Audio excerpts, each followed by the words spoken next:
Alright, quick video, not too much to say, but I put this Seashore Mangosteen in the ground a little bit ago. I can't remember, but the root ball kind of fell apart on it when I put it in, so it's not looking super great, but there's some new growth coming out on it if we look at it. Let's see, where did I see it? Yeah, there's some right here. So, let's get a better view of that. Yeah, so it's all right. It's just spending time working on its roots, and usually in these mangosteens they'll have kind of a staggered. They look chlorotic at first, but once the leaves start hardening off, I find that they do eventually all turn green. I've experienced that on pretty much every one of my mangosteens. But because these Seashore Mangosteen, like a lot of the Asian varieties, are was it dioecious, the male and female.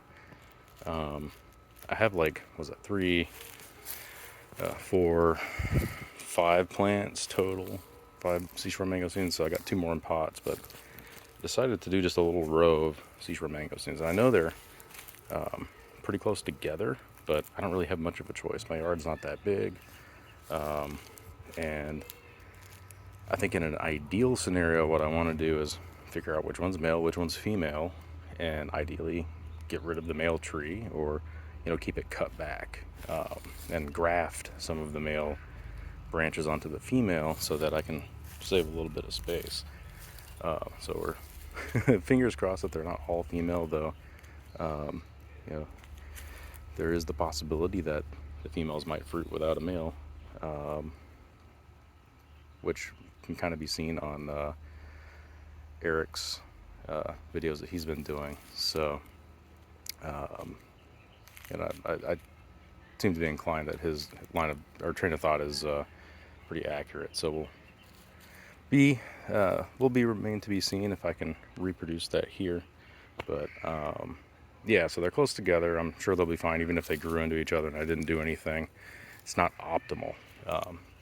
Just because something's not optimal doesn't mean that it's not going to work. So we'll find out.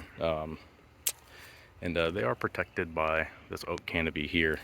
So it should be protected from frost if that ever happens again. Yeah, we'll see. But these trees, they're about 2 years old from seed. I got the seeds from Fruit and Spice Park back in July 2022, I want to say. I'll have to go back and check on that. I'm fairly certain it was 2022. But they look really good. This one is the best looking one I had in a pot. Don't do much for them. They're pretty drought tolerant. I've only fertilized them one time, and that was whenever I mixed the soil, and I used Hollytone in the soil mixture. Same stuff I used for the Jaboticabas. Actually, in a frighteningly low amount of perlite.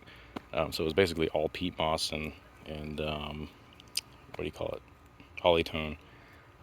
But I dug the hole pretty deep here, stretched the taproot out to make it go down as far as it could without stressing it, and so hopefully it'll get back to a good form on the root ball.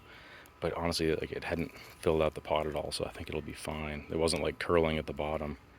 But yeah, we'll see. Hopefully these things get established during the summer here, and I'm not going to bother covering them up in the winter, because if they can't take it, I take that back. If it looks like it's going to be a bad cold, I'll do what I can to protect them. Like if they're predicting 25 degrees, like in a freak storm, I'll be covering everything up, but that probably likely won't happen. But I'm just rambling at this point. 3 Seashore Mangosteens in the ground, 2 in the pot still. I'll probably save those for planting at my mom's house. But yeah, that's pretty much it.